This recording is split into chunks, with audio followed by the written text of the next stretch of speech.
Hello, I am Cade Visser from Dr. Christensen's Accounting 6650 Ethics class, and today I will be presenting on the case of Tony Menendez and his findings during his time at Halliburton, and how this relates to the IMA's resolution of ethical conduct, and how he dealt with the situation he found himself in. So to start off, before I dive into Tony Menendez and his particular case, I want to go over the IMA's steps for ethical conduct resolution. So the first one would be to discuss the situation with your immediate supervisor.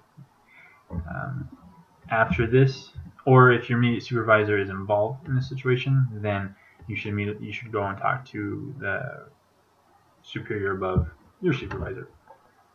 The second step the IMA suggests is to either seek out an IMA ethics counselor or some other impartial advisor to give you advice on what action should be taken in this certain situation. And the last step that the IMA suggests is that you seek out advice from your personal attorney and what obligations or rights need to be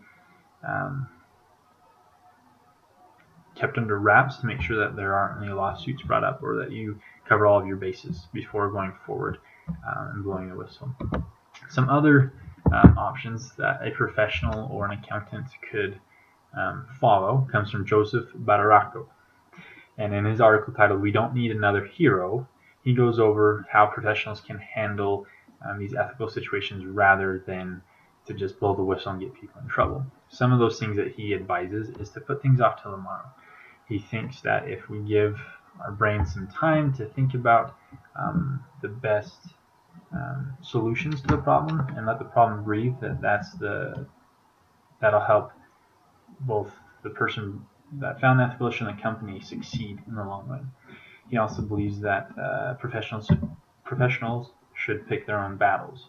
Now, this doesn't necessarily mean that all that small ethical cases get shoved under the rug or ignored, but simply that some need to be upfront and public and dealt with precisely, and others maybe could happen more slowly and behind the scenes.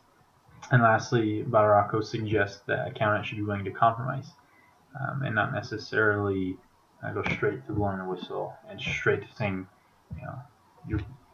you're breaking the law type of thing, but find ways to help the company learn from the mistakes and make better decisions in the future. So in this scenario with Tony Menendez, he was a former director of technical accounting research and training at Halliburton. During his time there, though, he slowly started to pick up on a possible improper accounting practices, namely a bill and hold sell scheme, which is to say that Halliburton would record on their financial statements that they had sold items to companies, but then the company supposedly wanted Halliburton to keep that inventory at Halliburton's warehouse. However, Menendez figured out that this was not the case. After doing his due diligence of research, he finally figured out that it was improper accounting practices and that needed to be brought to somebody's attention.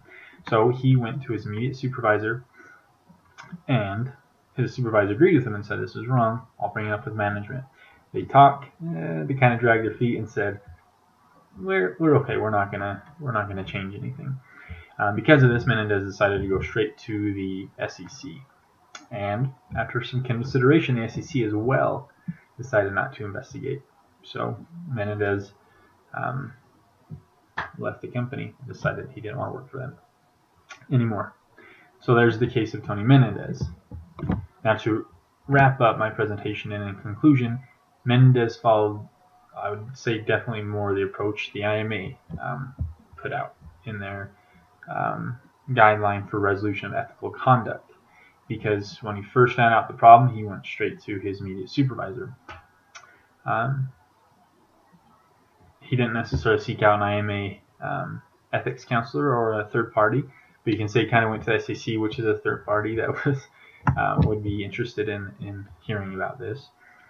And hopefully in that whole process, Menendez talked to an attorney about what he needed to do to cover his bases.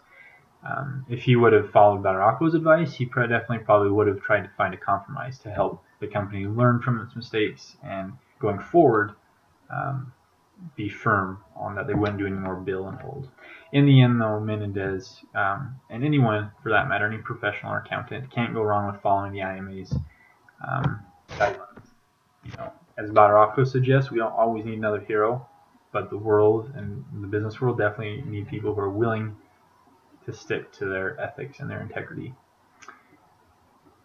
Well, this concludes my presentation. Thank you for your time. I appreciate your attention, and I hope you have a wonderful rest of your day. Thanks.